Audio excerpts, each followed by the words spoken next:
This show never goes far away from the vital question of energy and the drive for net zero, and does it work or doesn't it? Clive Moffat, former advisor to the government on energy security, joins me again. Overnight, an announcement. Elon Musk, the great disruptor. I love him. He's bought Twitter. He believes in free speech. Amazing guy. Does the electricity market need disruptors? We've had a lot of disruption.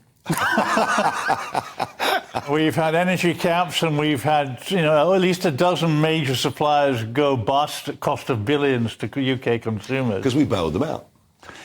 The point is, do we need another supplier? The last time I looked, I think we had over 30 electricity suppliers on the market.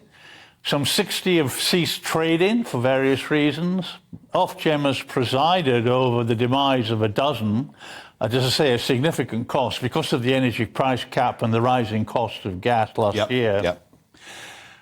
What can he do in the market that's different? I don't know. He'll still have to, unlike the big six, which have their own generation capacity, and they're integrated businesses, he'll have to be basically relying upon the wholesale market and to buy wholesale and sell retail. But he says he's got a genius plan. He says he's got something called a Powerwall battery. Okay. And the Powerwall battery will take in electricity at night when it's cheap and send it back to the grid during the day. Are we really there yet? I don't think so. I think batteries. I think batteries in cars are reasonably well advanced, and he obviously knows a great deal about that. Yeah. I think batteries in terms of storing power from wind farms, which is what he's saying, is an issue which hasn't been resolved. No. I don't think it's viable at this point in time, and certainly not with the duration you require when the wind's not blowing. But in terms of battery generally, you got about 6 hours maybe, possibly, I'm being told by experts. He'll still have to buy that electricity in the wholesale market to charge. He'll then have to retail it. He'll then have to find out some kind of competitive pricing structure. We don't know whether we're going to have caps or whether they eventually will get rid of the whole cap system. So to some extent, I wish him well. And I think Ofgem, as you know, because of their problems last year, have finally tightened up the conditions that they impose on suppliers who, in terms of financial resources. So I don't think they'll have much problem with that. Maybe I got overexcited about Elon Musk. But, I wish him well. I mean, the point is, let's see what happens. No. And if this battery... I've always said, if wind energy isn't subsidised by the taxpayer, and if we can find a battery storage method that works, fine. They're ugly, but fine. But, but as you say, we're not there yet. Bigger debate. The net zero debate. Suddenly, in Germany... this is becoming a massive issue. It's become very big in Germany, Italy and the Netherlands, and I think there's a growing concern amongst voters and also people in the market that, in fact, the timescales and the deadlines that have been set are unrealistic. I think we've seen now in the Labour Party that they've had to come back. Well, this is interesting, isn't it? Because it seemed that Ed Miliband was back in charge of the public discourse of the Labour Party. Big changes there, aren't there?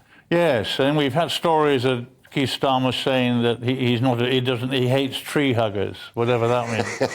But I don't think it means it hates Ed Miliband. But the point is that, yes, they've had to come back on that. They're still talking about no new exploration after 2030 for North Sea oil and gas, which I think is a big mistake because we have to reduce imports, and we're going to need them for the next 20 years. They have come back on their $28 billion a year for the next electoral period because they don't think the country can afford it. So we've had some comeback on that, with some turnaround on that. Meanwhile, the government seems to be quite happy to see Labour arguing about this issue, but itself, number 10 is still maintaining that the targets for 2050 and for 2035 on taking gas out of the electricity system still stand. And 2030 for no new manufacture of cars that are not electric, which many experts think literally has the car market to China. Yeah.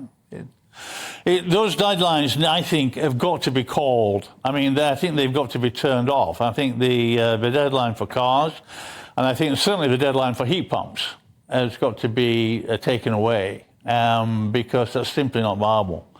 I mean, we're still going to be 80% dependent on natural gas for domestic heating. A recent hydrogen experiment has had to be cancelled. I saw this. Now, residents were very unhappy about hydrogen boilers. And is that fear of explosions? I mean, what was the main fear? Main fear was explosions and the fact that they weren't prepared to continue to supply natural gas, apparently, even during the trial period. Really? So that you had to, so neither it was a binary decision by customers. And I don't think some of them wanted to go down that route. And so I think basically there's a lot of growing, concern about the trajectory for net zero and its costs and who pays. And as you know, I've always argued that the government should be taking steps now to underpin energy security before the election. No, Clive Moffat, I agree with you. And it seems that both government and opposition do not believe in us being self-sufficient in energy, which I find totally and utterly extraordinary. Any prospect for change between now and the next election? I fear not. I have been working to talk. I've been briefing with MPs and talking about the possibility of changes on the Conservative government stance to draw a line between them and Labour in terms of energy security and net zero. I don't think that's going to happen. I think we could end up going into the election with exactly where we stand at the moment. One interesting thing viewers may well be interested to know is yesterday's decision by Centrica to announce that they'd done a long-term LNG deal with the American supplier to replenish Rough facility, which is the only significant gas storage facility in the country. I think that's in principle a good idea, but only, and this is my one reservation, at what price has that been negotiated? If it's based on market prices, then fine, but if it's based on some kind of premium to American suppliers... But strategically, a step in the right direction. Clive Moffat, as ever, superb.